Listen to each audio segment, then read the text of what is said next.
Hello, everyone. Welcome back to another episode of Spiritually Speaking. I am Dee, and today I have a beautiful guest with me. This is Barbara Bruni. She is an amazing person who has a diverse skill set. So, we are going to chat with her about mind, body, and soul healing, among other things. So, welcome, Barbara. Thank you for joining me today. Good morning, Dee. Thank you for having me. You're very I'm welcome. excited to be here because probably just like you, we love talking about all things spiritual, mental, and physical Yes, absolutely. because really they all intertwine.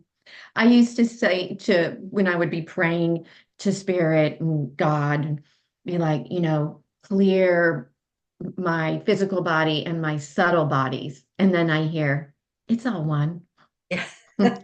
You're right. Well, It is all one. And I don't know about you, but I really love being out here. So I struggled with recognizing my physical body as being spiritual for a very long time. It felt completely separate to me and almost like it was heavy and holding me back from accomplishing the things that I knew I could do on the spirit side of things. So I had to really work on learning to love my physical body, not as in like it looks a certain way, but just in the having of it. So that was a really interesting experience to come into the revelation that it really is all one and our physical body is just as spiritual as everything else is. absolutely. And let's face it, as sensitives, it can be kind of scary to be fully embodied in our physical body.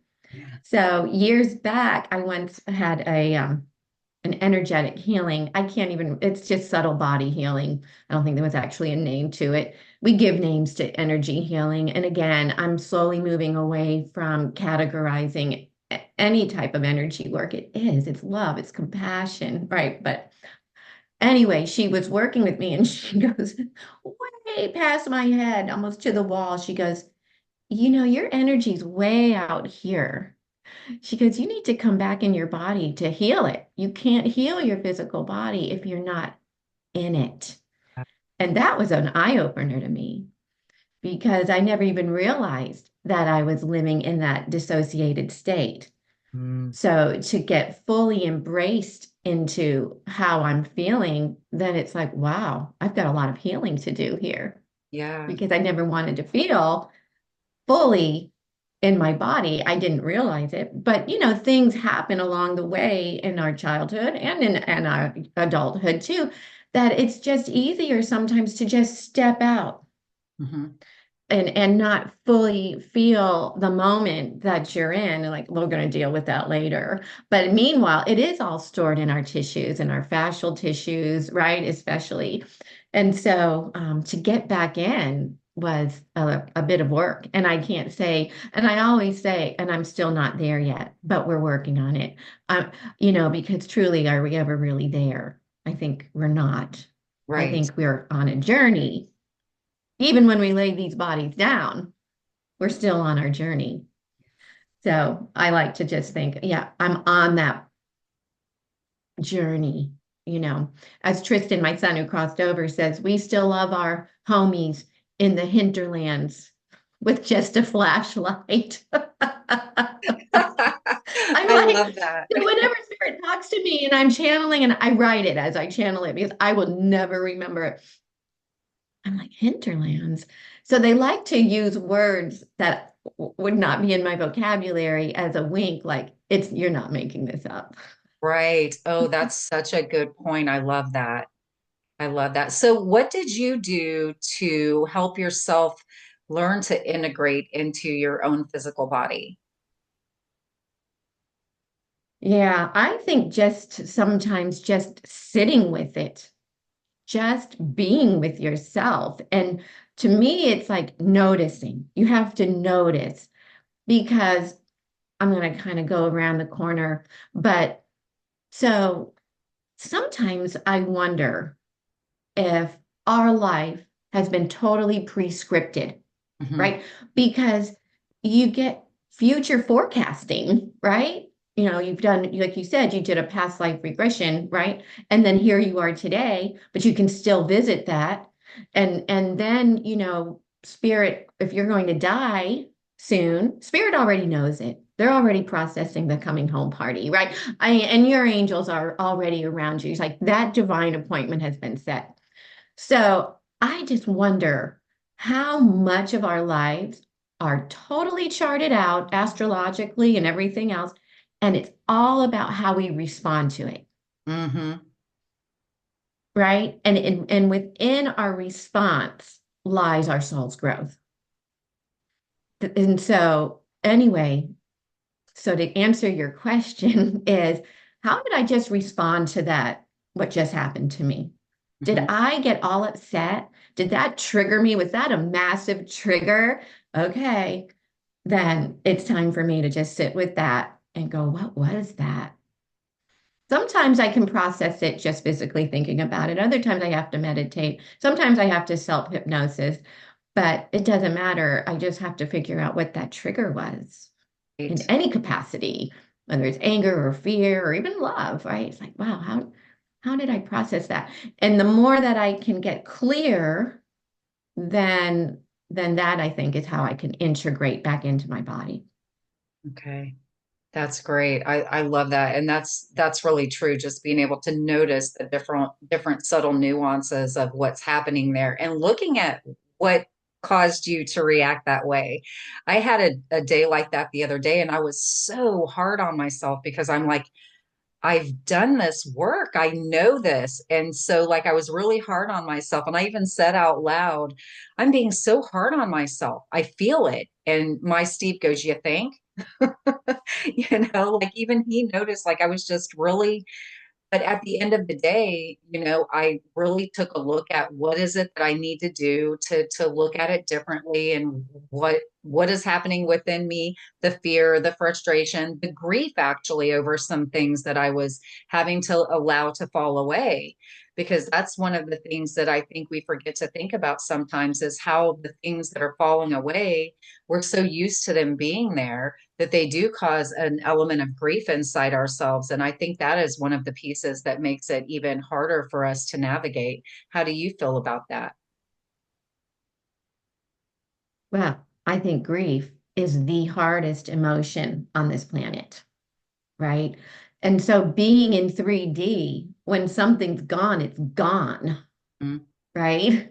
So it's like the book is here, my crystal ball is here. But if they weren't here, they'd be gone. We don't right. see them. When somebody dies, we don't see it. When we let go of something, a job, a relationship, even sometimes a car, Yeah. right? Right? It's like you have all these emotions and energy attached to it. Um, I was reading once, I don't know, I read and listen to so many people over the years. It all is one big amalgam in my head. But like when you take a toy away from a toddler or a little, baby, and they scream and cry, it's not that you just took that toy away. They had an energetic attachment to that toy. And so when you take it from them, even if it was something they shouldn't have, right? They have made that attachment to it and you take it away from them. They feel that absence. Yes.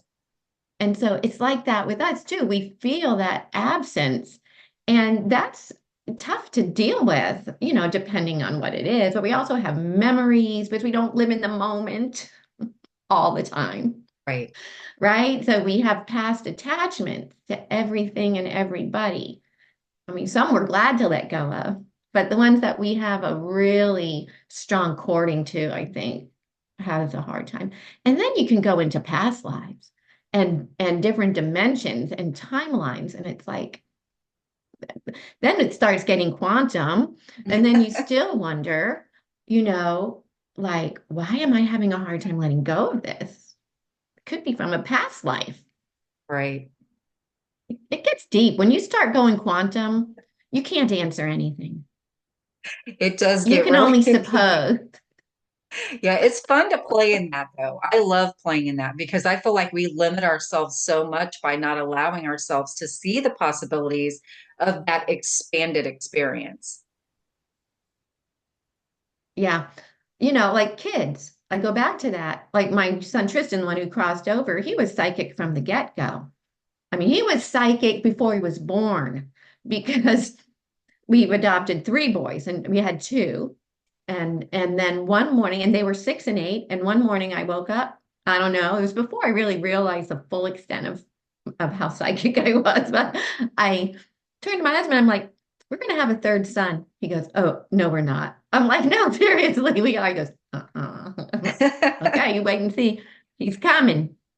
So long story short, 8 weeks later, my husband has an office out of the house. I come home from the studio and he goes, well, I had a phone call from this person who painted our house like 8 years prior, and their daughter is having a baby in 8 weeks, and they know we have adopted two other boys and want to know if we want to adopt him or adopt the baby. And I'm like, is it a boy? And he goes, yeah.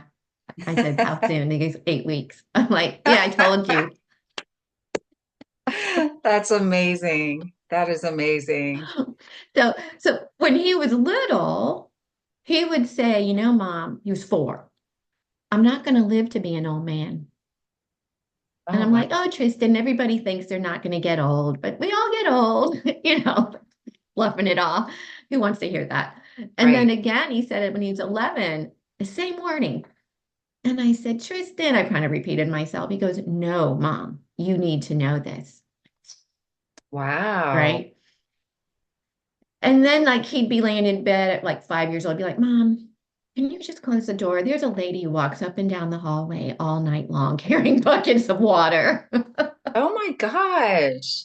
That's so funny. But did he ever explain to you what she was, who she was and what she was doing with the buckets of water? No, No, because I just that had to she, stop and think about what is he? Yeah.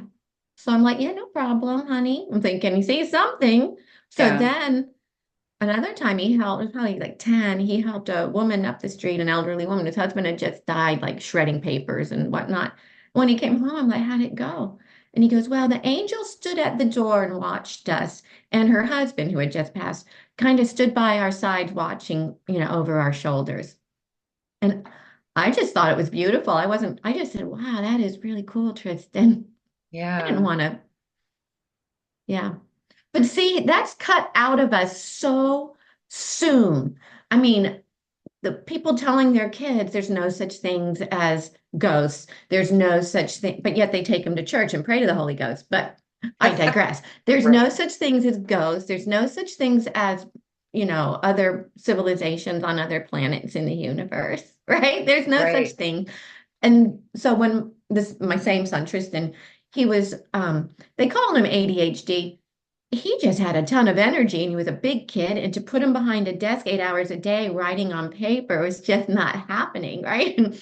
So we took him to a school counselor and she was talking to him and she said, do you believe in ghosts? And he lit up like, yes, somebody who understands me. He goes, yes. And she goes, well, there's no such thing. Ah, Uh, my wow. husband had taken him to this one. I was working and I said, it's a good thing. I wish I had gone actually, Yeah. because Well, I would have stood up and taken him out the door and yeah. asked, yeah. So this is how it's bred out of us. I think we're amazing cosmic beings, most of us. I think Yeah. we have some. But I think most of us on this planet are amazing cosmic beings, and we know our path when we come into this world. We're going to be wiped, but we still have that lifeline. And I think that it doesn't need to be as wiped clean as we Right. supposedly have been thought that we were wiped clean from past lives. Look how easy it was for you to go through a past life regression. Mm. It was pretty amazing, actually. It was pretty amazing. And it's so incredible. And the funny thing about it, and I'm going to do a podcast about it, so I'm not going to go into deep detail about it because I'm actually having the girl on that did my regression and we're going to chat about it. But prior to my regression, I had a recording with another podcaster, Michael Andre Ford, who is a does this. interactive angel thing, which is absolutely beautiful. I need to connect you to. You would love it. And before we recorded, he took me through this process, and he said something about past lives, and he goes, and now, is there one that you would like to share with me? And I said, interestingly, I feel like I had an aquatic past life, which is new to me because I never felt that before. And then that's all that was said because I had no details of it. All I knew was that I was Mm. some sort of being, not a sea creature, but a being that was aquatic. And so when I did my regression, that was literally the first thing that came up was that life. And it was incredible. It was a really incredible experience. So yeah, it's pretty amazing to be able to get some insight as to things that we were able to be in prior lives, or maybe parallel lives or dimensional lives, because you hear the things about it's not stacked up this way, it's stacked this way, and it's kind of all, or vice versa or whatever, it's all happening simultaneously. We're in just different dimensions in our being at that time. So it's pretty amazing. Yeah. That's interesting. I look forward to hearing that podcast. I really do. I think past life regression is such a healer. And really, we can do it quite easily once we get used to the idea that we can visit back then, right? So one of my first regressions, I was taken back to England. I know it was England, probably 1400s-ish, based on what I was wearing. I was with a bunch of women, and we were some type of healers. We were out in the field gathering herbs, and we would take them into a little shack, and whatever we did with them. And but then I saw a group of men come in on horses and basically wipe us out. And it answered a lot of things that were going through my mind continuously at that Right. time. And fortunately, Spirit spares the gory details. We just get the idea that this is what happened, right? So I was with my mentor, one of my teachers, as I was doing this. And so I was verbalizing it as we were going. And I said, isn't that funny? I had never heard of a soul, um, uh, where you bring your soul home. I'm losing the word. But anyway, Retrieval. there I am as retrieval. Yeah. Yes. So isn't that funny? I see myself sitting on a swing set right over here, just swinging and swinging, watching the whole thing. And I didn't know what she was doing. She was, well, Barbara, I want you to go over to her and just embrace her and tell her that she's going to come home with you now, and she brought me through the soul retrieval to bring that home, Yeah. to bring Wow. her home. That part of me, that getting back to where we first started, we dissociate that part of our energy out of us. And so we don't just dissociate in this lifetime from trauma, fear, whatever. We don't even come in with all of our energy. And that's hard to wrap your head around, Yes. Yeah. right? It And really and is. so yeah, and I have read and listened to some of Sandra Ingerman's work, the shaman, female shaman, and she actually goes, she lays down next to the person and goes there into that dark space where that piece of their soul is residing and brings it back. Wow. Wow. Yeah. That's fascinating. Again, there are so many ways in which we heal ourselves. So I have an interesting story. So my mentor, one of my teachers, she had somebody lived an hour away from her come in for a reading, her and her adult son, who's in his 30s. And they were talking about they have property in Tennessee, and it's rental homes, like kind of in the woods, cabins. And let's see, it was the son. The son said, I went up there to do some work on the main house. And that night, I was lying in bed, and three men dressed as Confederate soldiers, because we're talking in the woods in Tennessee, right? So there must have been a ground of a battle. dragged me out of bed, physically grabbed his feet and dragged him out of bed. And of course, I think at that point we all would do the same thing, run down the stairs and get your truck Yeah. and make an exit. I like talking to spirit, but if they're going to drag me out of bed, I'm out. It's I so have an funny. agreement. They're not even allowed to show up when I get up in the middle of the night to go to the bathroom. Don't do it. I don't do not. That is just not cool. So anyway, they drag him out of bed. He gets in his truck and he sees him in the back of the truck for a long time. So of course he's spooked. They talk to their dad, and their dad's like, "Oh yeah, I've seen them going up and down the stairs." And they're like, "Do you not think that that would have been something you could have told us?" Right? So long story short, Teresa, my friend, she goes into seeing who it is and, clearing the property, doing, geo clearing. And so then time goes by, everything's fine. The guy comes back in for another reading, and Teresa sees one of the soldiers with him. And so they're having this three-way conversation. She's a medium. And this was, I don't know if he was a general, but he was higher in rank. The guy that's alive now was with them during the Civil War. And because of him, they all got ambushed and died. Wow. This guy, I'm going to name him John, just so you know. So John comes back in another lifetime, and this Civil War guy who hasn't reincarnated is still with him. He Wow. came, he, how does that happen? So, so Teresa did a, crossing over and let this man go back home, Yeah. right? So they did a ceremony so that he could go home and go to rest. So if you want to talk about quantum, that's a head scratcher. We still are scratching our heads on that one. Like, that soul waited for this soul to re-embody again? Wow. That's pretty I know. amazing. It's so interesting. And I'm with you. I have boundaries around when I'm sleeping or when I'm having personal time, whether it's taking a shower or what, which I don't mind, like, depending on what the interaction is when I'm in the shower, I don't mind. But like when I'm sleeping, that's it. Like I always say, unless it's an emergency, leave me alone when I'm sleeping.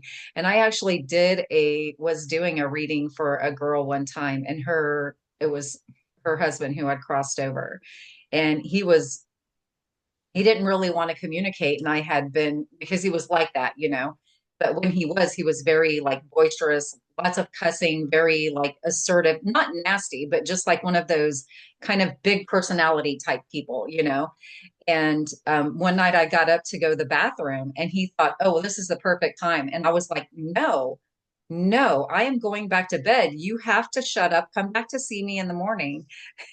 And he's like, you've been trying to get me to talk to you, and now I want to talk to you, and now you're telling me to go away. And I'm like, that's right. Go away. Come back in the morning when I get up. We're not doing this right now.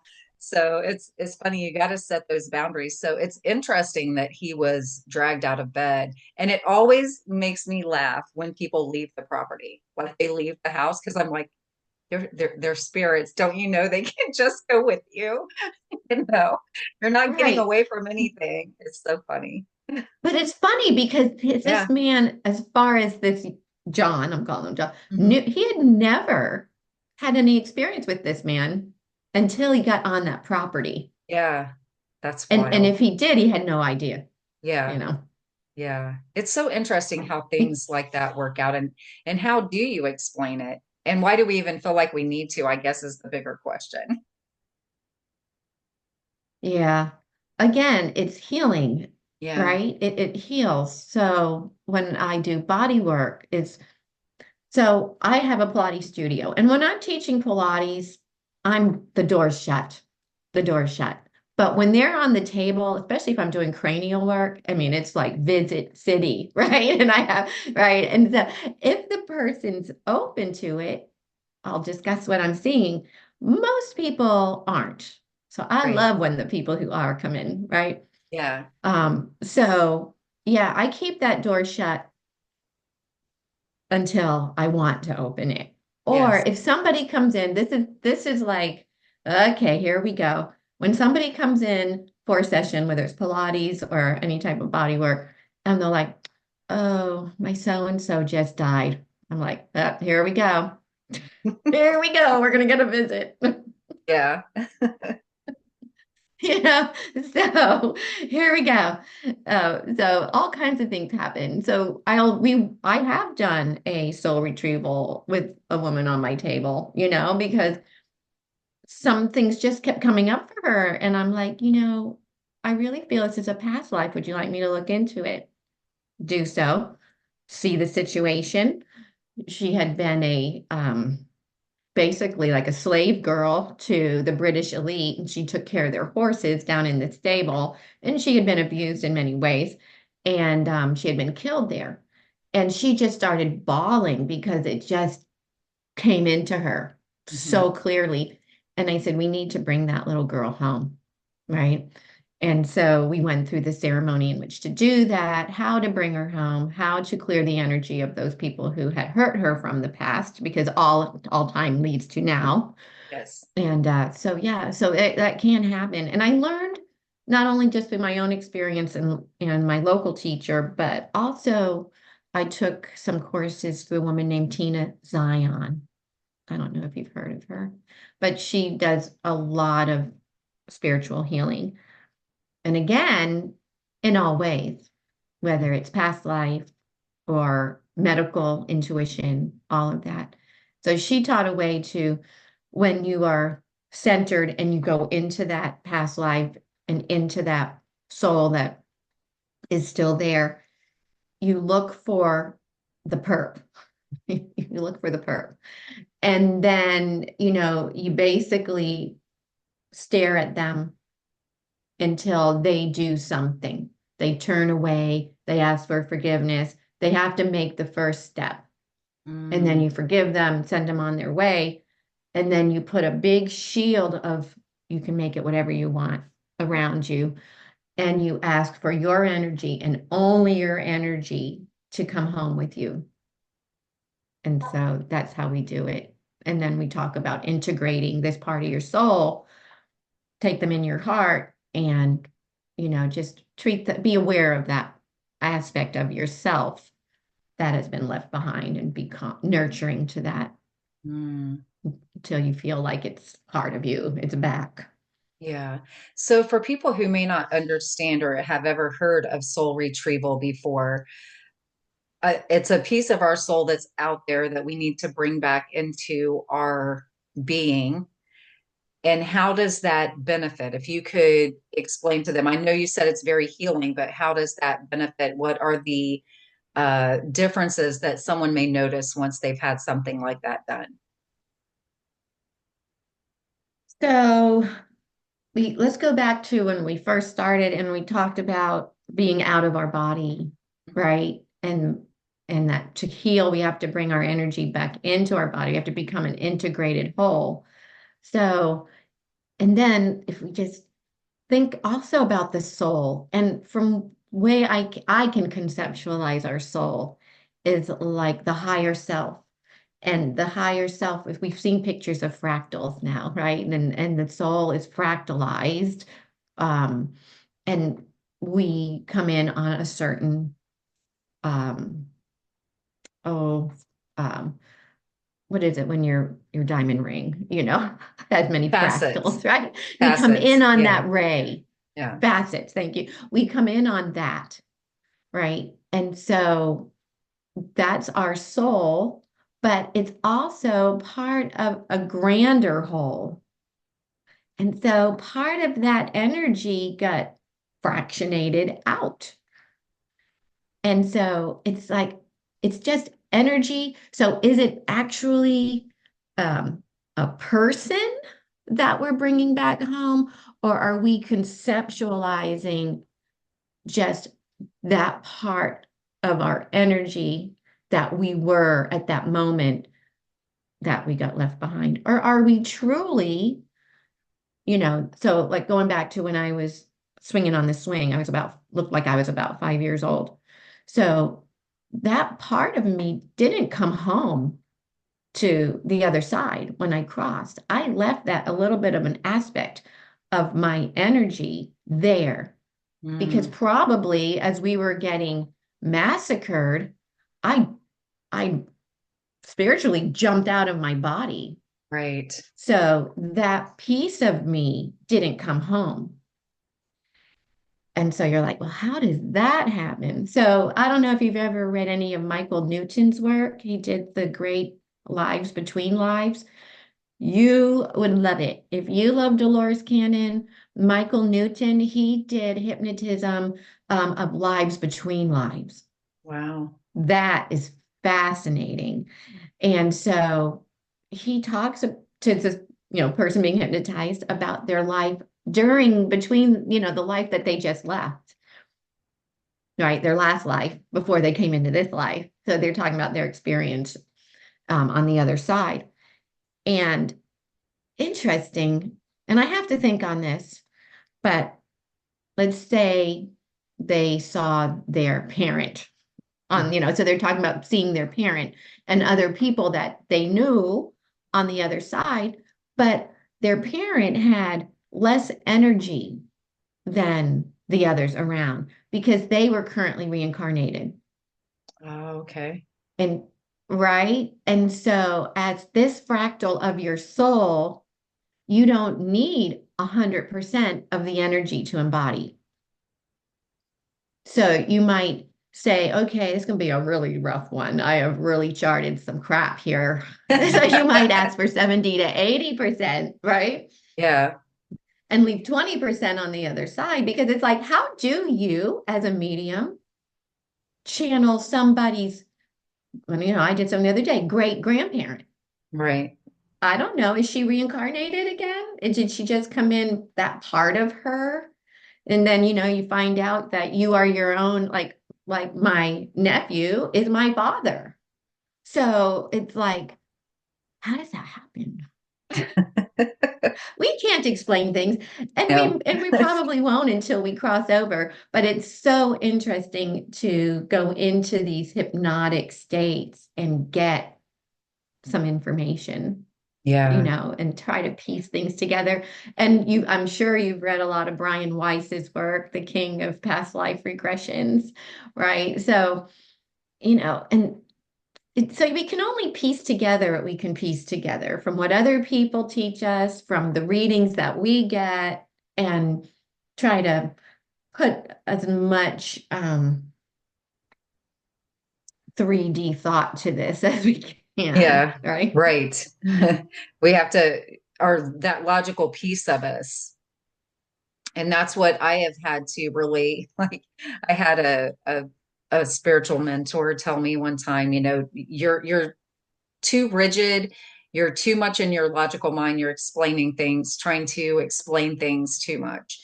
Because when we get in that space, then none of this makes sense. And it can be very stressful, at least it was for me, because I was like, it doesn't make sense. And I felt like if I could understand it, it would be more easily handled, you know? And he told me, he said, don't seek to understand, seek to comprehend. There's a difference in those two words, and Mhm. it's huge. And that has really helped me a lot because, and I'll like literally tell my logical mind to shut up sometimes out loud. Like, you've got to shut up. I'm doing spiritual work here. So I can absorb that spiritual information, that universal information, a lot divine information, a lot easier if I'm closing down that part of my mind that wants to tag and label everything like us humans like to do. Yes, we love to do that. What sun sign are you? My sun sign is What Virgo. is, well, that explains it. Yeah, well, and then my moon sign is Capricorn. Yeah, and I'm a Taurus, so here we go, right? We love the comfort of our earth body and our surroundings. And we have to make sense. And so that's where I come from too, because it's like I chose to be in a physical body. Yes. I can't live on the outside. I want to incorporate it into my physicality. I'm going to be out of this body, could be tomorrow, could be a few decades, who knows? But Yep. I won't, this is not going to be me. Right. And so I chose this. I just want to be in contact. So that I think is a lot of times people don't heal because they're not grounded. Hmm.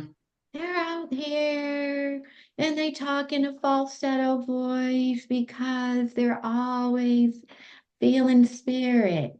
And it's Yeah. like, okay, as a tourist, stop it. Get- stop. Wait a minute. Eat some meat or something. I don't know, but you've got to get back into the physicality Yes. and incorporate that spiritualness into this physicality. I think that's one of our biggest um, missions Hmm. is can you stay connected to your spirit, but fully embody it? The prayers we say that I'm fully connected to Mother, Father, God, and grounded to Mother Earth, right? And in any which way we say that, but we do that, right? We want to have that feeling of being connected to Mother, Father, and Pachamama or Earth or whatever we call that, because truly, this body is a gift from this earth Yes. to house our spirit.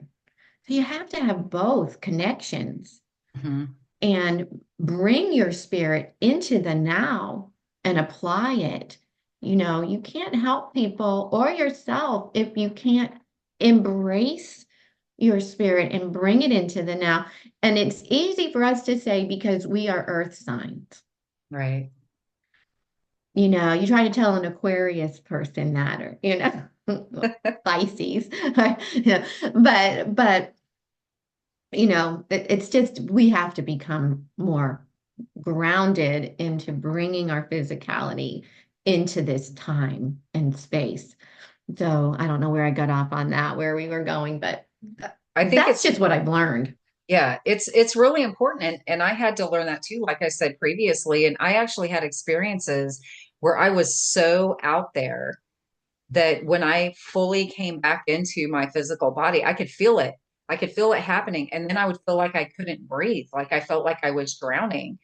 It was almost like I slammed back Yes. into myself, and it's like, oh, I'm so limited now. What is this breathing thing that I have to do here? And it was really difficult. So I ground all the time. I'm barefooted almost always. I use definitely different grounding stones and things like that and visualizations to help keep me in my physical body because I know how important that is now. And learning that my physical body is also spiritual was a huge, huge help for me as well. Yeah, I think Yeah. maybe someone needed to Yeah. really hear that. Someone struggling with that, I feel. And that's why we had to circle back around to that. Yeah. Yeah, for sure. Because I think being in the times that we're at with going into the age of Aquarius, okay, now I'm getting goosebumps. So, yeah, we need to talk about this. So, going into the age of Aquarius, no matter what it looks like on the physical, we are moving forward. We Yes. made it. We're Yes. not going through another mass extinction, even though the nefarious beings want us to go in fear as though Yes. we're going into and that's funny because people say, well, who are the nefarious beings? I'm like, well, who knows? I mean, they don't go on TV saying, well, I'm one of the nefarious beings who is planning a nuclear war. Yeah, that's me. Right. I mean, that's why they're called deep state. That's right. And they've been with us on this planet for thousands of years. You think this just started? Right. No, Thank you. That's so right? correct. hmm Yeah. I mean, look at just the Cathars, the Knights Templar, the Inquisitions, as far back as we can go into our written history, and then the archaeological finds are incredible. They find pieces of amazing temples that have turned into stone in the mountain that could have only happened through nuclear, you know, energy, fire, heat.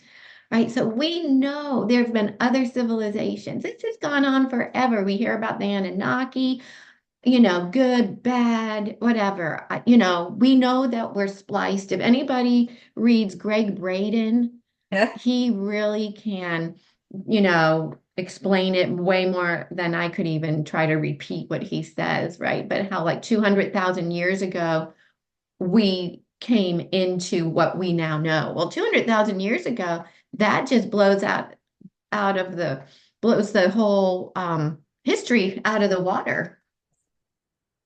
Yes, it definitely So, does. so this has been going on this planet for a long time.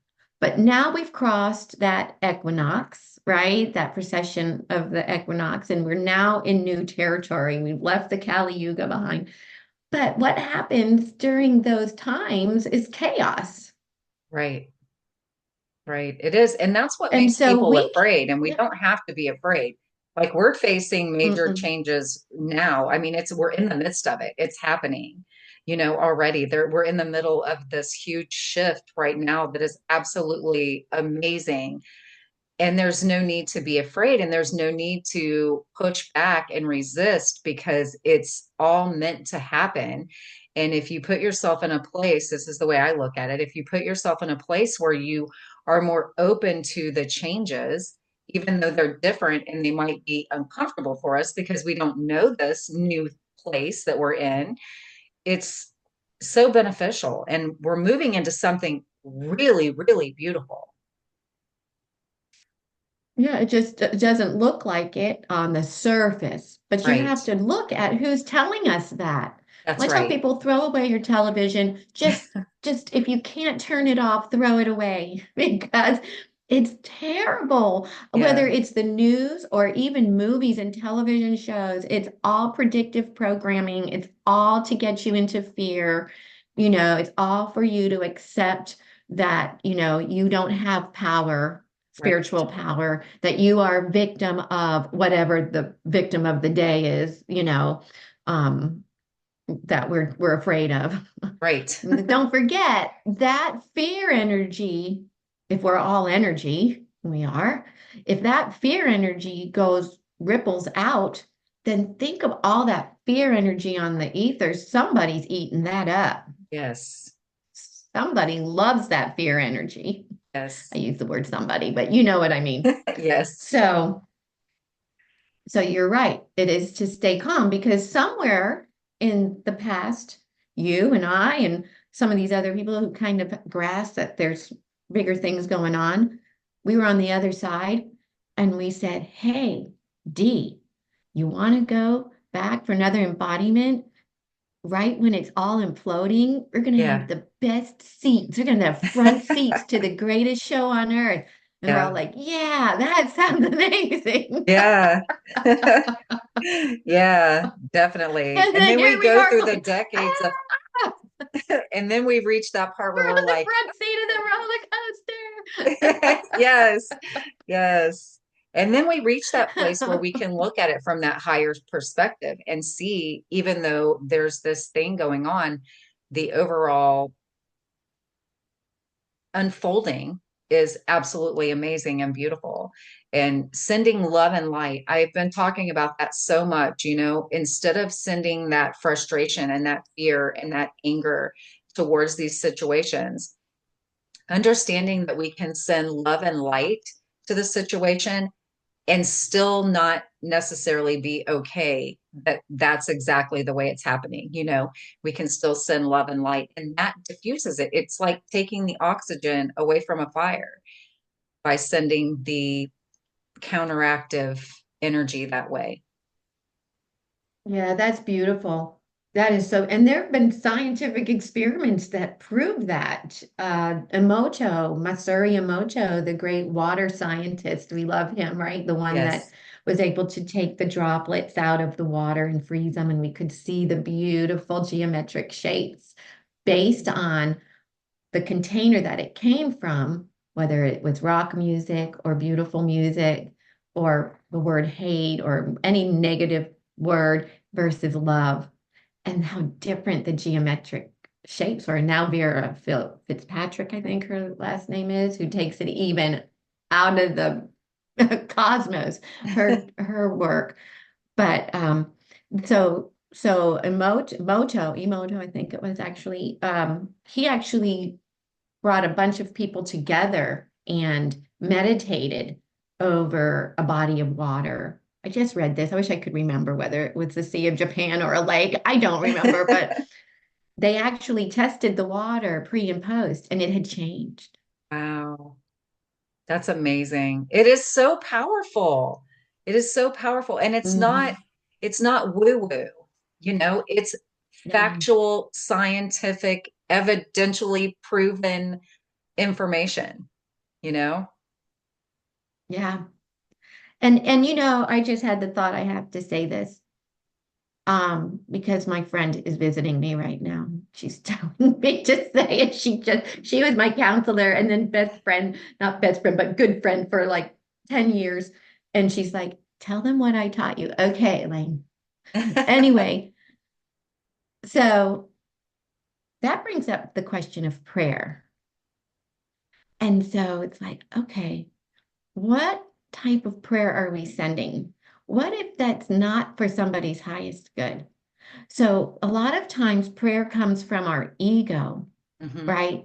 Dear God, this is what I want. Let's pick something. I want this person to get this job. They really want this job. Please open the doors and right, that type of a Right. prayer.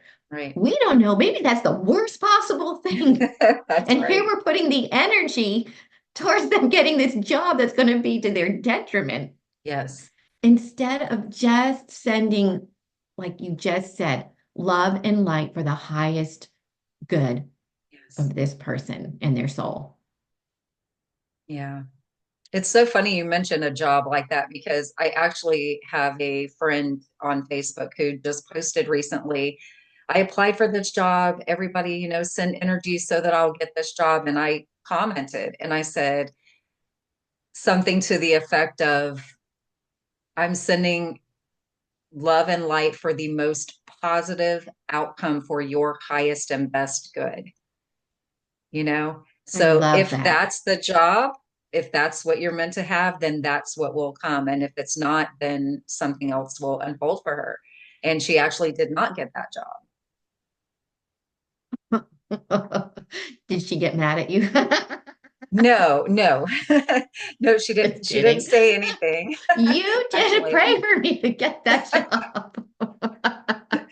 because we humans, we think we know what is the best thing for us, and we don't always. I always say you can't out creative spirit. The spirit is so much smarter than we are, and what we think is the best for us is not always. It could be something way better. So if we limited ourselves to that one thing, then we'll not get to experience that other thing that's even better because we pigeonholed ourselves.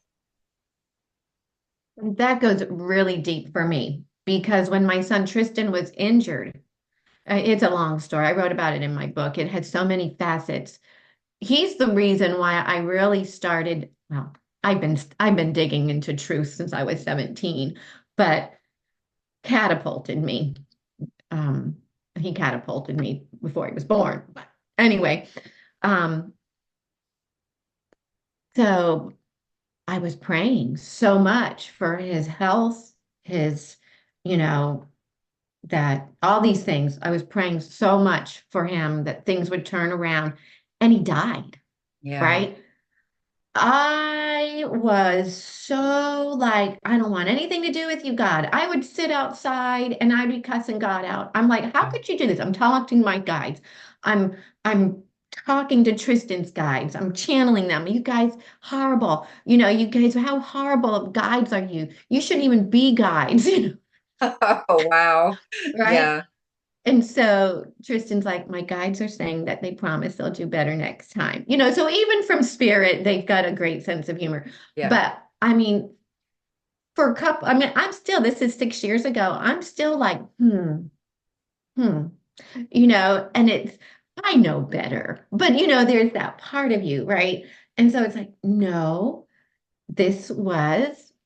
he was 4 years old. He said I wasn't going to be an old man. He was 11 years old. He said he wasn't going to be an old man. He was 17 years old. Said, Mom, I'm not going to be an old man. I went to a medium after he died, and they're saying, he's telling me he wasn't going to be an old man. I'm like, okay. So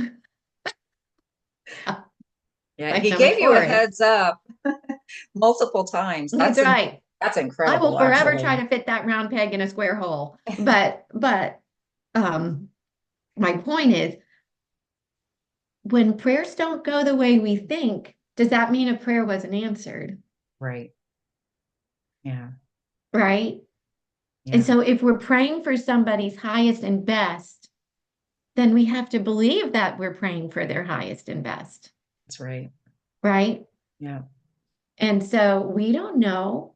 I even have my friend who's an expert astrologist, and she did his chart. And she's like, look, there is nothing in his houses. There's no family, there's no career, there are nothing in those houses. They're empty. So she goes, he wasn't going to be an old man, Like he meant right? it when he said it. So he meant it despite my Wow. resistance. So my point is on the praying.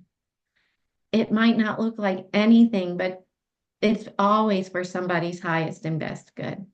And how can I put this? We have to find it in our hearts to forgive Yes. those who make it look like they did wrong. And they did wrong, but we still have to forgive that because, as my guides once told me, and again, I can never say it like they say it. When Spirit says things, it's so beautiful and in Yes. such a positive tilt that I can't even repeat what I just wrote and channeled in the fluidity and the beauty that they say it. But they're like, so forgiveness and not forgiving is what blocks answers to prayers. Yeah. So when you hold unforgiveness, you resist that light and love. That light and love is sent you and it's out here, but you're not taking it in because you haven't forgiven. Yeah. Oof, right? Yeah. And they're like, think of in the Bible. So, but if these were indeed his last words, Jesus said, please forgive them, Father. This is what my guys were saying. Please forgive them, Father, for they know not what they do. They're like, if those words were so important, those are the most beautiful words. Don't you think you should maybe think on that? Mm-hmm. Yeah. That those would be his last words in the physical to us, how important Yes. forgiveness is. Yeah. Well, and it is true because I just said to someone the other day, people cannot operate from a place that's different than where they are.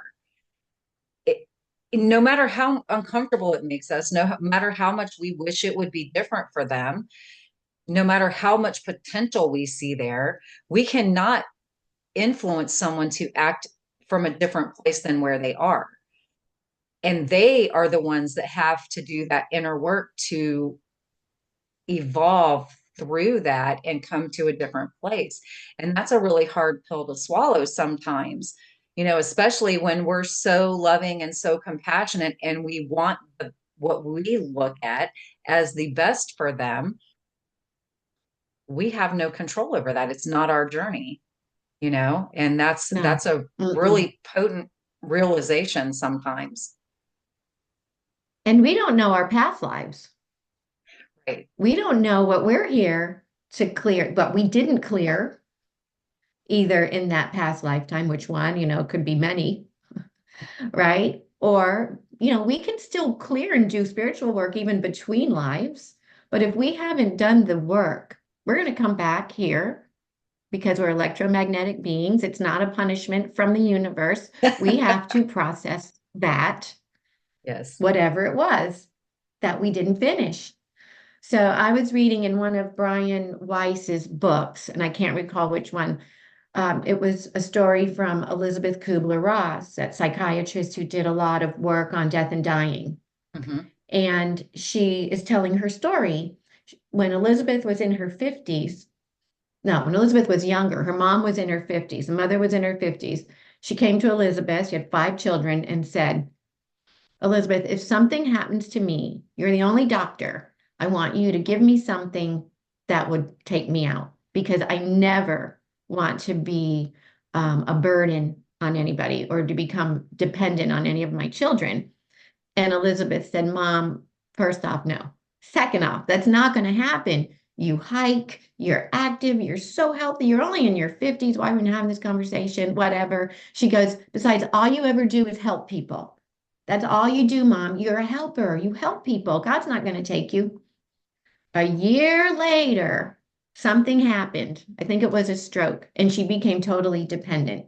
Wow. And so Elizabeth, like myself, is yelling at God, and she gets the answer because she was very much mediumistic as well. And Spirit tells her, well, this had to happen to your mother because if it didn't happen, oh, well, first off, she only helps people, meaning she never learned to receive. Hmm. And if there are not, if you can't receive, right, then there's no balance, Yes. right? And so there'd be Ooh. nobody to help. You can't be Yes. serviced, right?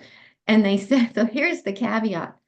If your mother did not have this happen to her and learn in this lifetime, it would have taken her 9 more lifetimes, Wow. not 9 more years. 9 more lifetimes. And some lifetimes are longer than others. I'm like, that has stuck with me. That has stuck with me like 9 more lifetimes. No, I'm gonna get it this time, Yeah, wow. You know what, though? right? Receiving is one of the hardest lessons for some of us. I know it has been for me. And because I was the perpetual people pleaser, and I was the one who went out of the way, and I would give, give, give, give to the detriment of myself. And I didn't take being given to very well at all. And I remember when I was working at before I got divorced, I was working at a hospital in a VA hospital in Indiana. And there was an older gentleman there, and he told me, he bought me a cup of coffee at the hospital coffee shop one day. And I was like, no, no, no, no, no. I can get it. I have the money in my pocket. And he looked at me and he said, he was some sort of spiritual person because he offered to do a card reading for me, but that terrified me at that stage of my life. So I was like, no, but he told me, he goes, you have to learn how to receive. It's just as important as giving. And I listened to him, but at that point in my life, I had no idea what the impact of that statement was. And I had to learn over the years. And I've had some really beautiful things, really larger things actually being gifted to me lately. And it's absolutely, or it's an energetic exchange situation where I feel like I come out on the bigger end, even, so it's been really interesting, but I feel like I agree with you. It's so important that we learn how to receive. It's because people get blessed when they receive. I mean, when they give, and they want to give to you and they receive a blessing because of that in some way. And I feel like it's just, yeah, I don't want to say we're cheating them out of a blessing, but that's the phrase that comes to mind. Yeah. And and so very true. And what stuck with me is that what would she have had to suffer 9 more lifetimes? 9. So when we're clearing, right? When we're clearing and we're going through past lives, or we don't even have to know if it was a past life. Again, going Right. back to why did that trigger me? Or why does this keep happening to me? So when we're going through those things, we can pretty much be assured that not only is that something that needs to be healed in this lifetime, but the chances are that it didn't just happen in this lifetime, that this is something you have brought in with you from other lifetimes to heal it. Yeah. And if you're going through a lot, and I don't know if I believe this, but I've heard it, and you have too, I'm sure, that if you're here at this time, you have taken on clearing other people's stuff. I don't know. I I have guess I have like you heard just, that I don't know. when you heal like there's generational healing. When you heal something in your life that it's 7 generations back and 7 generations forward, that you're actually healing. And I'm not sure how I feel about that either, but it is an interesting concept. I do feel like we're cycle breakers in our families, though. That I do feel that we can trip a breaker, so to speak, in our life that will help our future generations do things differently because we stop that cycle. Absolutely. That is for sure. That is a for sure. And I think if have you ever heard of indigo children? Yes. So, excuse me a minute. So, oh, excuse me. So a lot of mediums say, I don't believe in indigo. I don't see the aura. It's not true. But actually, indigo was from a woman named Nancy Top. And again, I wrote about it in my book because Tristan was a true indigo.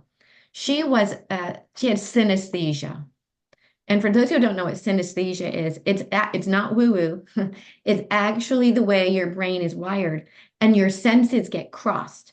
So you can taste music, you can see music, you can hear shapes, and so on. And so she had, from a young child, seen colors around people, and those colors matched their personalities. And she worked with a university, um, and I can't remember which one, it's in my book, but a university, and they actually categorized it. And somewhere, I think it was the 70s, she started seeing a new color, and that was indigo. And they noticed that the personality of these indigos was bottom line, they were systems busters, right? And so Tristan was an indigo. Wherever he went, you thought you had something organized. It wasn't. Every classroom we used to say, pray for Tristan's teachers, because the best laid plans are just about to be busted, right? And so, and he even channeled to me, he goes, Mom, it was like my energy. He goes, I couldn't handle it. So I was like the class clown because I tried to lift the environment in the Yeah. classroom. He's like, because my energy like threw static into the air. And I thought that's a really cool way to think of it. Their Yeah. energy threw static into the status quo, right? And so that was indigos.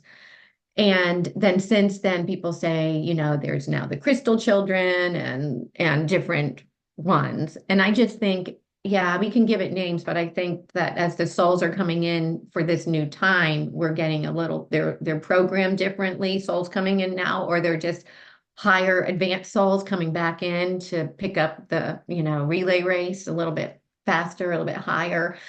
But anyway, yeah, so the indigos came in to bust the systems and to show us what's not working. And so there was an onslaught of indigos prior to the 2012, right? The 1987, these big shifts of time, right? They had to break it down so now we can rebuild. Yeah. And so I totally believe in that ancestral. They came in to break that ancestral, if you want to call it spell, we can call it a spell Yeah. that's been on us, right? So interesting. So there is a man by the name of Daniel Amen. He's written tons of books, and he wrote one that's 7 types of ADD. And he has actually found in the brain there are 7 types of ADD, ADHD, and he has clinics. So we brought Tristan at 15 to one of his clinics, and they do brain specs. And so the psychiatrist showed, we're sitting there looking at his specs, and they're like, this, these 4 spots were lit up, and they're like, that is the such and such triangle or diamond, and that's PTSD. Like, Wow. how does he have PTSD at 15? I mean, what has happened to this poor child? And they're like, PTSD shows up in the brain for 7 generations. Wow. Wow. That's amazing. Whew. That. is amazing. So when we go back to you, does it matter whether you're healing the spiritual, the mental through hypnosis, or the physical through body work, exercise, medicine, whatever it is, right? Yeah. Nutrition. Does it matter in the overall picture where the healing starts Hmm. as we integrate it, right? So, yeah, so when you say ancestral healing, spiritually, it's physically too. It shows in the brain. Yeah. Yeah, that's incredible. That's incredible. Hmm. So, Hmm. yeah, that would be interesting to see. Like, I've been told by my grandma came and visited me. She's been crossed over for 30 something years now, 36 years. And she came and visited me maybe 8 months or so ago and told me that I'm the cycle breaker in my family. She said some other things too, but I'm not going to say that just in case my family's listening because I really feel like that was for me and not for the whole world.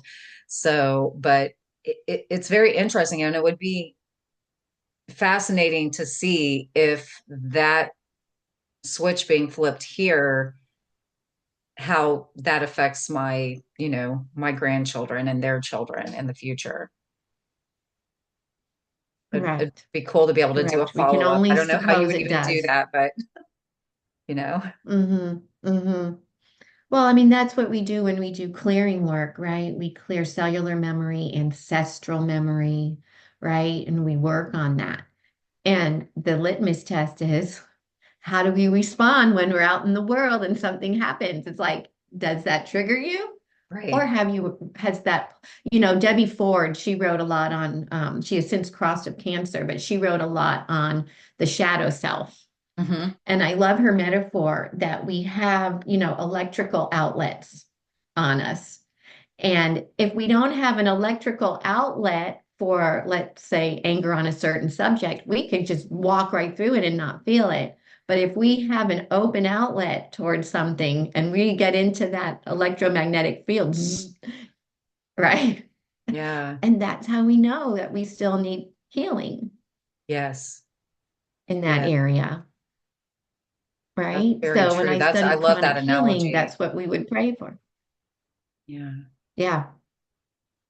Yeah. So you know when you no longer have a reaction to those triggers, you're going in the right direction. Yeah. And it takes work. It does take Hmm. work and you have to experience those things. I've had experiences come back again, different scenario, but same energy. You can feel it. And it's like I feel like the universe is going, okay, you've seen this before. How are you going to respond this time? What's going to be different to allow you to move forward in a different way instead of getting caught up in that again? Trauma, right? I mean, it's trauma. If it's in us, it was somehow traumatized into us, right? So I want to go back to when you talked about when you felt like you were embodying more of your energy and you were having a hard time breathing, Yes. right? Hmm. So, okay, so this kind of ties in some things to that. So, 3 years ago, maybe during the COVID fear, Hmm. I don't even want to call it pandemic. I'm just going to call it COVID fear. Yes. So, I'm not saying it didn't happen or it did happen. It was just we were engulfed in fear, right? Yes. So, anyway, I couldn't breathe. I could not get a deep breath, and it was scary, because I had to think about my breathing all the time. So finally, I'm like, do I have COVID? I don't feel sick. Oh. So anyway, I'm like, this is crazy. I went and put a blanket outside on the grass. I'm like, I'm just going to earth, Yes. right? I'm just going to let all this negative energy go into the earth and I'm just going to do some deep work. Well, boom, I was in a past life within 5 minutes. And there I was walking through a village. Again, these darn European villages. Like people say, don't you want to go to Europe? No, I really don't. You're like, For I've been some reason, there. I have no desire. I've Yeah. been there, done that. It didn't end well. So anyway, I see like I was walking through this small village again, hundreds of years ago. And I was in just like a black cape, and the village people were out yelling, witch, witch. And there were people that I could recognize in my family now that were around. Um, and I recognized the man who was actually calling for my death, right? I wasn't burned at the stake. I was put between two big stones and slowly squashed. And they had such really good creative ways to get rid of Yeah. psychic Yeah. people.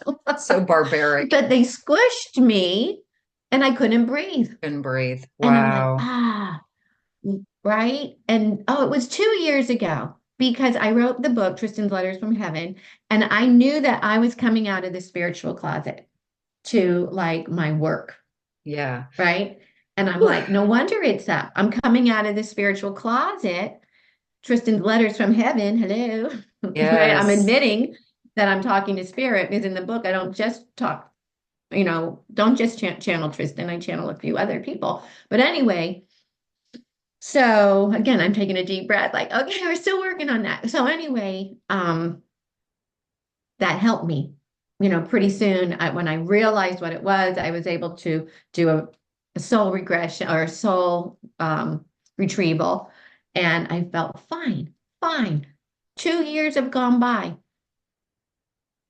As of like a month ago, latest, for the last 3 months, it started again. Like, I gotta take a deep breath. What is going on? And now I know, why is this anxiety here? Now I'm like, okay, I am processing next level. Yes. Just like you said, right? It was like, wow, now I know what it is. I am letting go of other things and that grief that comes with it, and that letting go and that fear of like, I'm going next level. I'm going even more out there, Yeah. right? That like the Yeah. woo woo is settling, is starting to like go more public. So, Right. right. And so I'm like, that's what it is. And it took me a couple of months to process that, you know, and other things in my life that were going on, like, okay, we're going to deal with this, check in the box.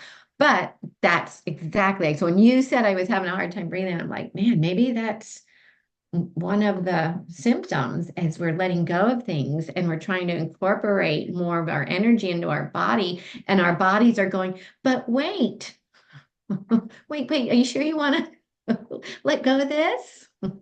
Yeah, absolutely. It's intense sometimes. I mean, it really is the physical symptoms that come along with this energy integration and these up levelings.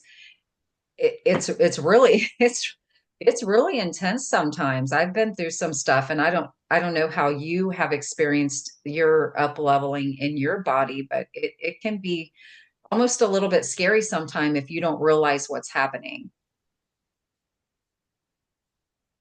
Very much so, and so I do a form of myofascial release that is John Barnes has, kind of made. I don't want to say he created it because no one creates anything, but he's the one that discovered it and brought it into, a form of healing. And when we think of myofascial release, a lot of times we think of the Ida Rolf structural integration work, which I do also, which is more mechanical. We're not just going for muscle, we're going for digging into the fascial strain and elongating it, and usually that means movement or whatever, and restructuring the body that way. Because now, thank goodness for science, a few years ago, they finally acknowledged that, fascia is a real thing, that's a living organ. Right? Like, thank you so much for, yeah, telling us that. But in any case, but John Barnes's work is a long hold. And so we find a fascial strain and we just sit there and hold. And so we resonate, right? So our energy kind of we get into that resonating, our energy and their energy, and their fascia starts to release, and it's more organic and authentic because their body will release as it needs to release. The ego of the therapist is out of it, Mhm. right? We're just holding that fascia, and the person can unwind, right? That fascia lets go, and the trauma that's been stored in the body starts to unwind. And a lot of times people cry and scream because that depth of trauma that's been held here, you know, finally lets go. I mean, I've had people have a bright red line here. Wow. And come to find out, the one I'm thinking of, she had the umbilical cord wrapped around her neck when she was born. Oh, wow. And and so that trauma hold had been held into her for 50 years Mm. from birth, right? So we can carry this trauma around in our physical bodies, but it's also energetic because the fascia holds the memory. The fluid within the fascia is a fourth phase of water. It's crystalline structure. And information moves 10,000 times faster, which is an unbelievable number. I had to just keep questioning John Barnes when he would say, "Are you sure?" 10,000 times. I can't even wrap my head around twice as fast, right? But 10,000 times faster than the nervous system. Wow. Yeah, That's incredible. yeah. And it's also where there are plexuses, meaning where large fascial sheets come together, are where our chakras are. Oh, wow. That's interesting. So when you clear your fascia, are you clearing your chakras? I would say yes. Yeah. Well, it seems to And be the so, logical conclusion, right? yeah. And like John says, that's why acupuncture works well on some and not others, because your energy meridians run through your fascia. Mm. And so if your fascia has restrictions, you're going to have restrictions from the energy hitting the dam Yeah. from the acupuncture. So that's why I always say, heal one, heal the other, same, same. So Yeah. when we go to looking at hypnotism, so my hypnotism teacher is in Toronto, and he claims it doesn't matter your spiritual belief. Whether you believe in chakras, you don't believe in chakras, whether you believe in religion, past lives, it doesn't matter because all of it is processed through your subconscious mind. Because like Bruce Lipton says, we are 95 to 97% our subconscious mind Yeah. that holds all our information from eons, Yeah. past lives. It's all, and so we're walking around 3 to 5% thinking we know everything that's happening. Yeah. Yeah. Right? So, So, yes. so that helped me because my husband and I went to a 4 day training, not training, but lecture series with Bruce Lipton. It was supposed to be Greg Braden and Bruce Lipton, but Greg couldn't make it. So anyway, we saw Bruce Lipton for 4 whole days. And I remember going up to him and just saying, I have a hard time. I forget what we were talking about because he goes deep into spirituality too, Yes. within the biology of the cell, Mm. right? And I said, I still have a hard time forgiving the people who I attribute to who, killed my son. And he's like, but remember, we're all 95% our programming. So Mhm. while you might not want to forgive their 5% physical action, you can forgive that 95% of their programming based in fear and Mhm. everything else that they don't even know they have. And that's when I was like, yeah, I can do that. Yeah. Right. Yeah. He's so amazing. So just, yeah, he's mind blowing. And I want to go back and listen to him many times because I probably remember 2% of, what he says. But long story short, so my hypnotism teacher talks about ego states. And if you've studied psychology and hypnotism, you know exactly what it is, but it was fairly new to me. And so your ego state, my ego state, our primary executive is the one that we acknowledge. You see me for who I am. That's my 3%, right? This is one I show to the world, the one you show to the world. So let's think about a house. So we open the door and we're our main executive, but we have a few ego states behind us in the family room.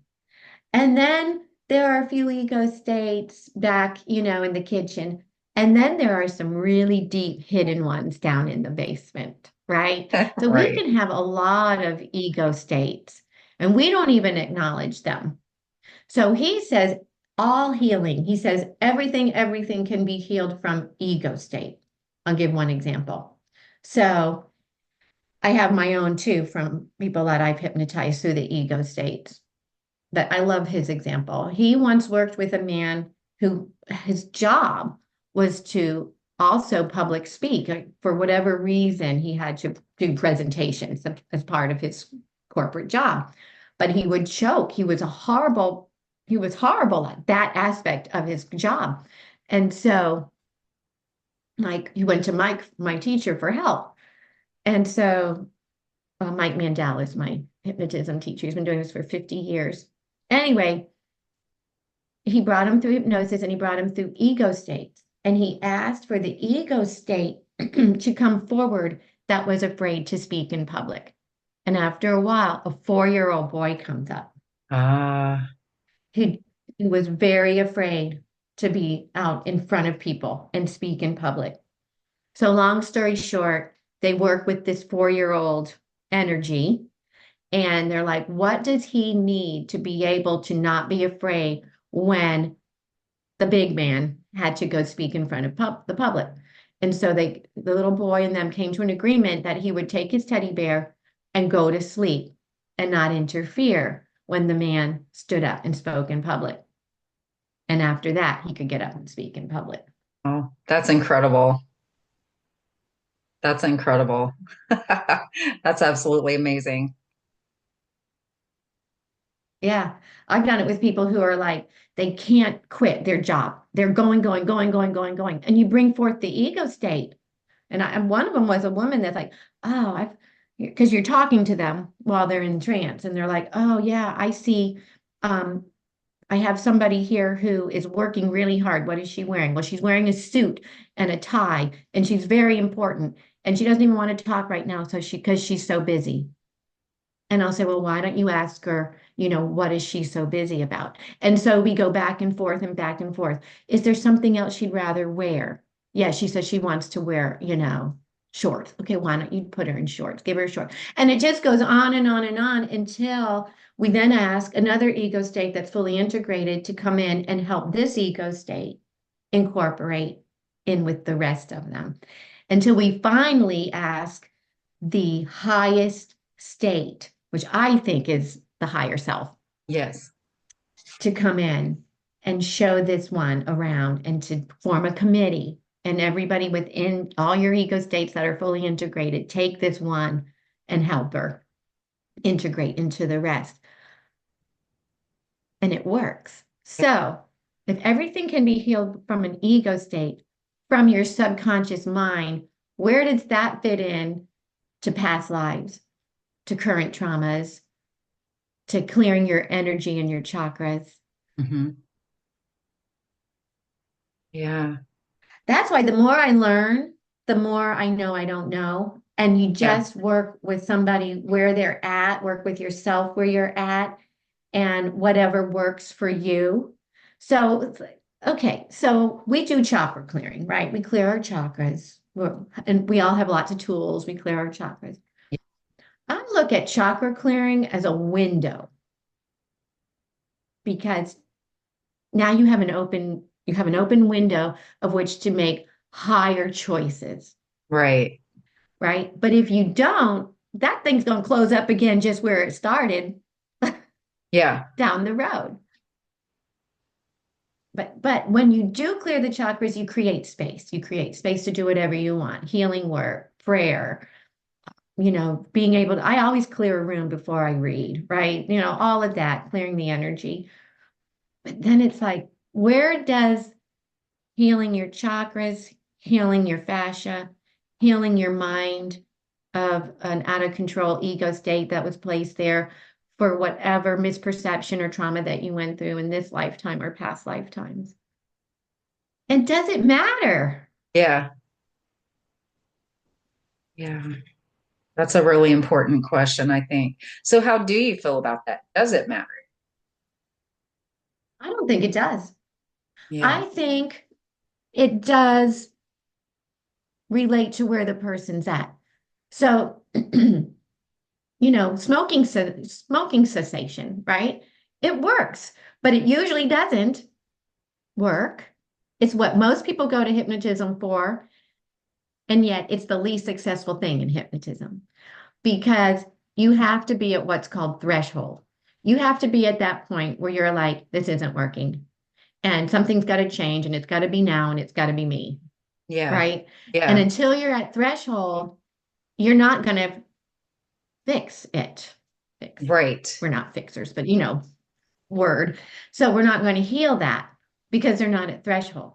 So somebody could come to you for therapeutic touch, for chakra clearing, for Reiki, for whatever, and you do that energy clearing. But if they're really not at that place that they're willing to make the changes in their life, Yeah. it's a nice window. Thank God. They'll quit attracting for a while all that negativity. But you see what I'm saying? I do. I do. And Steve and I had this conversation the other day about smoking because he successfully quit smoking years ago. And he had tried previously, he had made those attempts previously to quit. And it just took some sort of catalyst for him to be like, okay, I'm done. One way or another, this is out of my life now.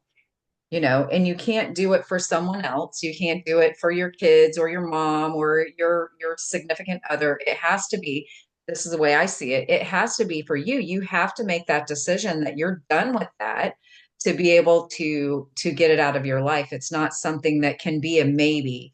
You can't be wishy-washy on it. It has to be something that you're just done with it now. So now you take the steps no matter how uncomfortable it makes you or how, the physical symptoms of making that change are things that you experience, you're ready to do that because you are ready for that outcome.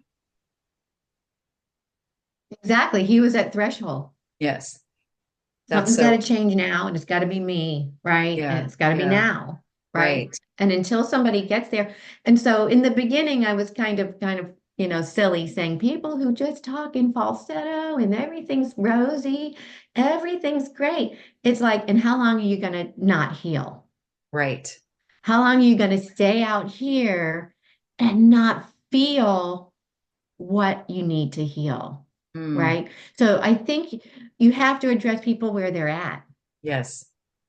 So Yeah. somebody who doesn't believe in the woo might believe in body work. Right. They might even go as far as hypnotism. Yeah. But if I said, hey, you want to do a past life regression, they'd probably walk out the door. Right. And this is why I love the different modalities. It's really important to me that there are the different modalities. And what you said is the exact reason why I feel that way, because our minds all work in different ways. We're willing to open the door on one thing, but not another. And so if that wasn't available to us, then we'd kind of be screwed, right? Right. And some people, their best healing is medicine.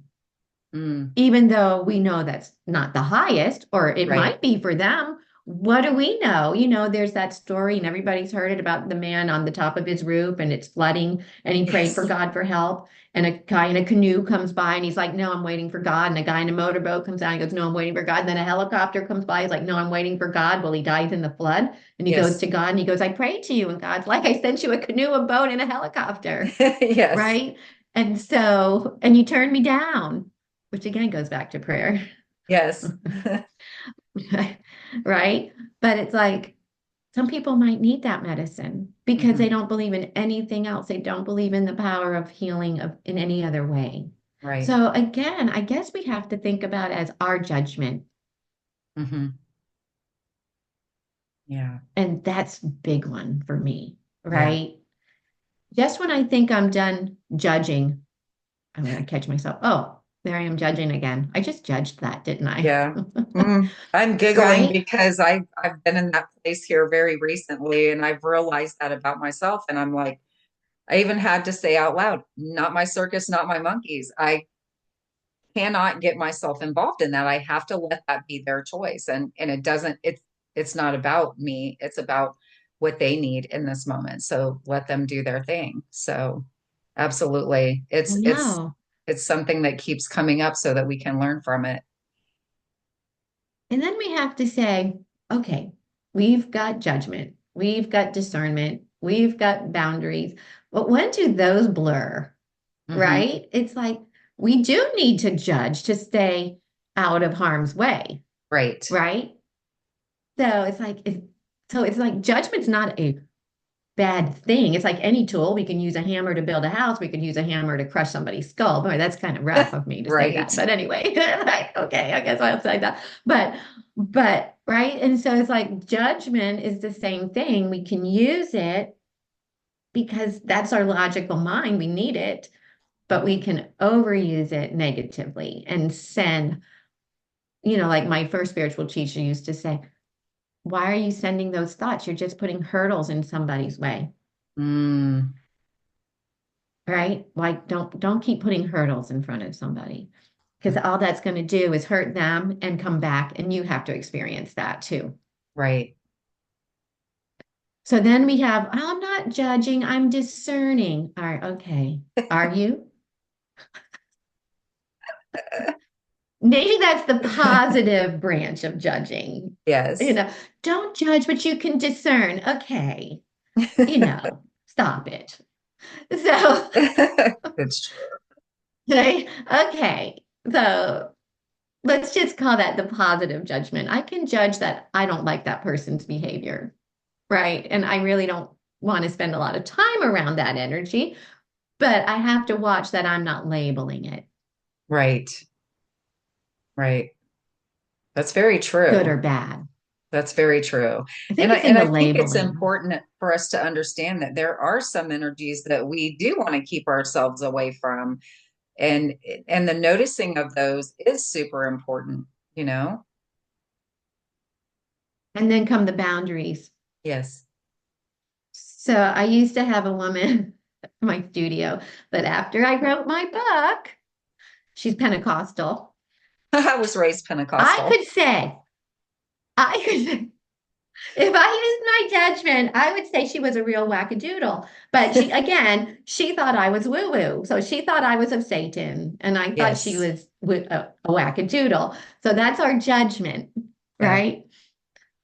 So I'm sitting at my desk at the studio, just happily writing, and she had taken a class, and she walks in front of my desk, serious, and she goes, "The power of God washes over you. The Holy Spirit gets you clean." And she goes on and on. And when she's done, I just look at her. I'm like, thank you so much. And so she left and never came back. And the next person came in, they're like, how you doing? I'm like, I think I was just exercised.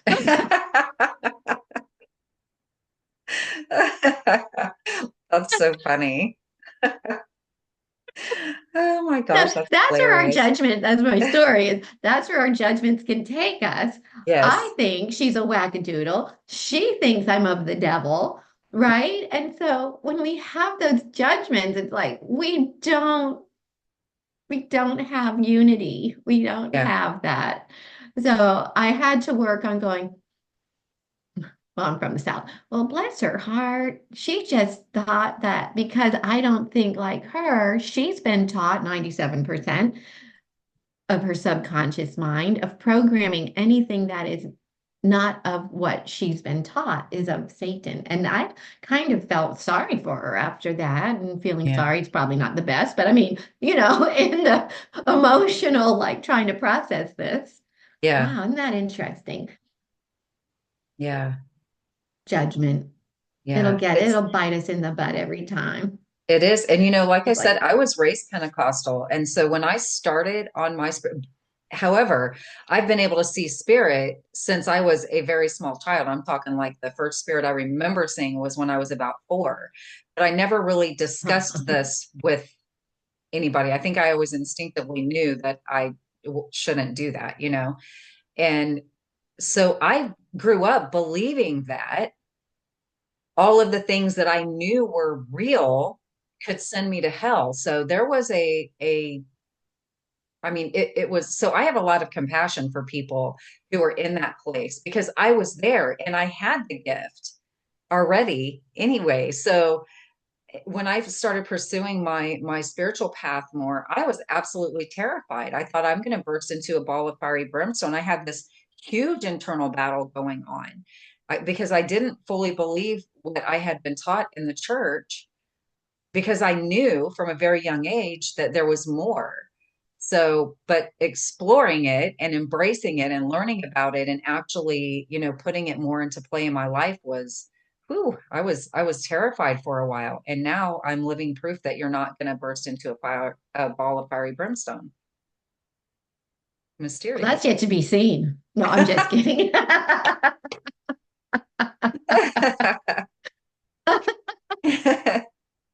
That's funny. I'm just kidding, of course. But yeah, but think about it. How cool was that for your soul to choose parents that you, because they say we choose our parents, right? We Yes. usually have a few choices and we choose, and you chose the parents that would raise you Pentecostal because would at least know about spirit, Hmm. right? Because if you had Yeah. been raised atheist, you might not have even been open to allowing that to happen, or who knows, Yeah. right? So you came into such a cool way to acknowledge that, yeah, there is a God and there is spirit, and we can talk in tongues, and we can, right? All of Right. that, right? Isn't that Pentecostal? That Mhm. is. Right. So they're mediums, they don't even know it.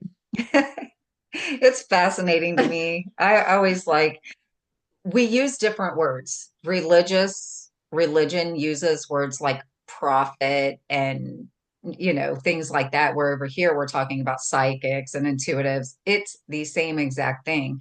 It's just wordplay, the way I look at it. Yeah, I agree. And the part in the Old Testament that says don't go to, mediums, right? They love that one. The Bible says you shouldn't go to, psychics and mediums.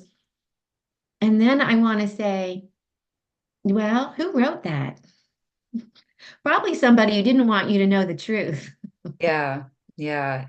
And right? like you said earlier, it's a lot of fear that has disallowed us to remember who we actually are and the power we innately have. And there's a plethora of reasons why that's so, and that it's played out that way on our planet. And I think it's really important, again, to realize that shift that we talked about earlier is happening now. And so we're moving away from that paradigm and into something completely different and just amazingly beautiful. Right. And so that fear comes from trauma bonding, right? Mhm.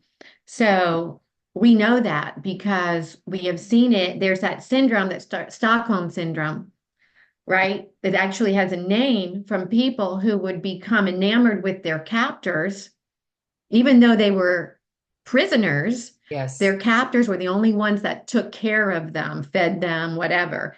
And so they actually became wanting to support their captors. Yeah. And that's where we're at. There are people, all of us on this planet at some point are trauma bonded to some system, to Yeah. our government.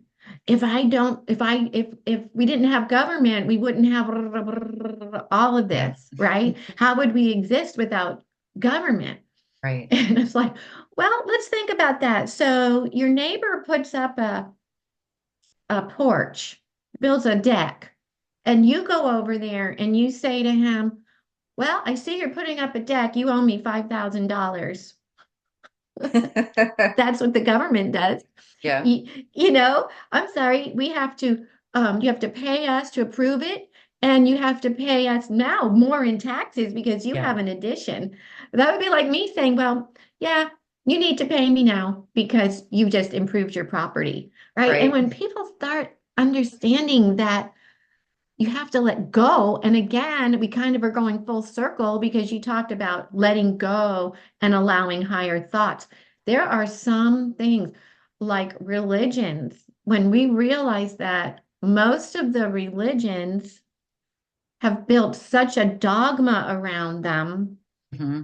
that people believe in the dogma and not or the idol and not the message or the feel of Yeah. being aligned with Prime Creator or however you want to call it. They've lost that beauty of that. And so, what Tristan has said and wrote it in the book, I put it in the book. What's going to happen when people can't put their foot down? That their religions, their governments, their criminal justice system, all of their belief system, all the history, everything, when they start realizing that everything has been, you can go rough and say a lie, but when everything has been twisted Hmm. for you to believe in something that's false, what's going to happen? And that's why I think, because some of us are like, why is this taking so long? Can't we Yeah. just like broadcast it? But it's Yeah. like a lot of people are not going to understand that everything that they've built their foundation on is not real. Yeah. That's going to be really scary. People will take their lives. And even me and you, we get what's going on, but we don't get much of it. But we know when we start seeing things, we're like, okay, well, it's part of it. I'm surprised, but I'm not shocked. Keep going. Well, Yeah. tear it down. Let's see who's doing what, right? But these people who don't have any idea, that's scary. So I think it's just a little at a time. I think in the hierarchy of spirit, they know galactic beings, whoever's working with us, they have to dribble it. Yeah. Because Yeah. otherwise, I think, Absolutely. right, it would be too much. It would be too much. It would be too much. We wouldn't be able to handle it. And even the ones of us who are more open to it and we are being spoon fed these little bits, and we talked about before how impactful that is on our bodies. I mean, it has to be a slow and steady integration. It can't be something because we would just, I don't think our physical bodies could even handle it. Mm-mm. No. So it's kind of cool seeing what's going on now, Yeah. not political or anything, but you're seeing things are coming to the surface like, oh my gosh, there's somebody who's going to be in the government now who's going to talk about issues like chemtrails and fluoride in the water and FDA and the processes, how they've been so corrupt. And the food system and Mm. glyphosate and all this stuff that we've been like feeling like we've been on such a fringe, right? And now, oh, my hand went up. Let me take Yeah. that down. That's a new thing with lower Yeah. my With hand with with Zoom. Zoom. I can't. I got with my hands I anyway. did too. So, um, yeah. So when we start seeing that happen, we're like, yes. Oh my gosh, is this really happening? I mean, I was reading Rachel Carlson, was that her name? Silent Spring, back when I was a teenager. And I'm like, okay, this will change eventually. And here I am in my 60s, and it's still getting worse. Yeah. Yeah. It's And so yeah, all of the now, I things you mean, said, the food isn't individually, people crazy. are Yeah. all of it. And it's up for all of us to see. Like people will say, what's chemtrails? And I'm just looking up, like, well, you see these crisscross straight lines? Yes. That don't leave. That's They not just a stay there for cloud. days. That's not a cloud. No, they don't move. It's Yeah, that's crazy. not a cloud. Yeah. I said that to a neighbor one day. She was out riding her bike and I was going for a walk and I was taking pictures of it. And because it was like ridiculous, Yeah. right? And I said, did you see the chemtrails? She goes, aren't they beautiful? And I'm like, oh, damn. Yeah. Yeah. Not ready. She's not ready. No, she's not ready. And it's so So we yeah. are seeing, Hmm.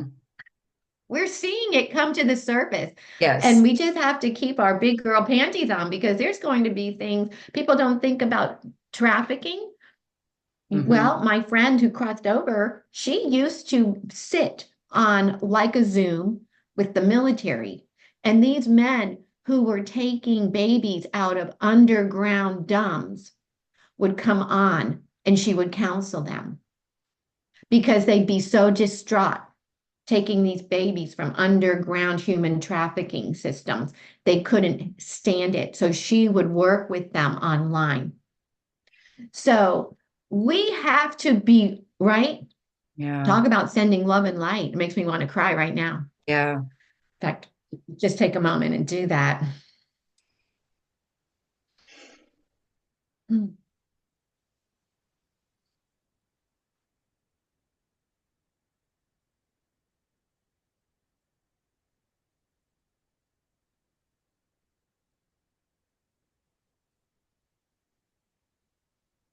Mm.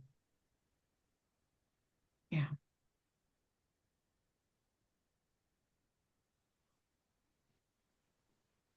Yeah.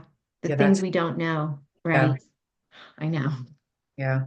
So we have to be prepared to see the duality of this planet and as beautiful, dream the dream and become the dream Yes. and leave this behind. People say, I don't want to know about it. Well, I don't know if that's an option, Yeah. because how are you not going to let it happen again? Right. Yeah. How are we going to I don't shift know. that But narrative to if, me, it's like, yeah. And also it's like, how are you going to help to clear that? right. Right? And how is your soul going to progress? It's here now. It's here now. Your soul, your body is here now to take a part of this, to clean it up Yeah.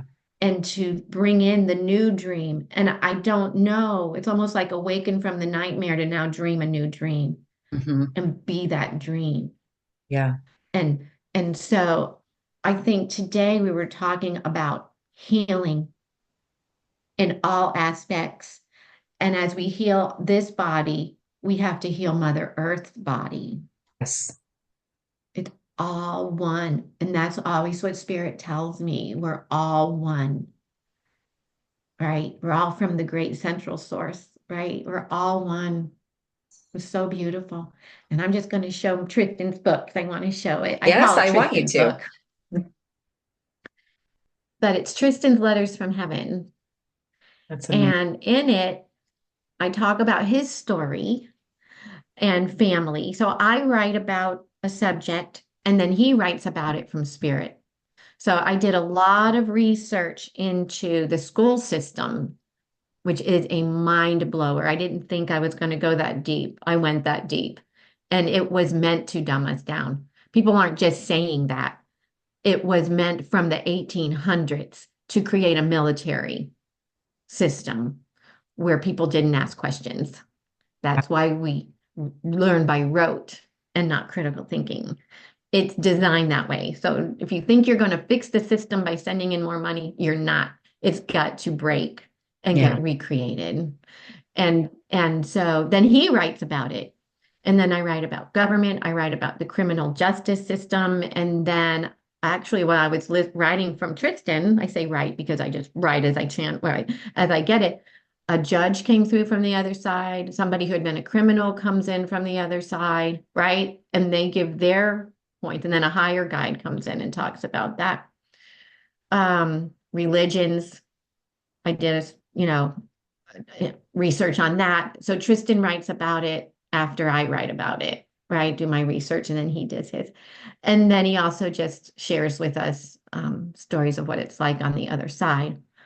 But he always leaves it with take the high road, always and in all ways. Yeah. That's amazing. That's a great, great advice. I mean, that's so wise, truly. Kind of And sums it up, doesn't it? yeah, it really does. Wow. When you're Well, triggered. I'm excited about the fact that you came to talk to us today, and it has been an amazing conversation. I know we've been talking for a while now, and I love that we've covered this beautiful gamut of information, and it's all been like just I don't think we could have had one thing without the other. So I feel like this is a really solid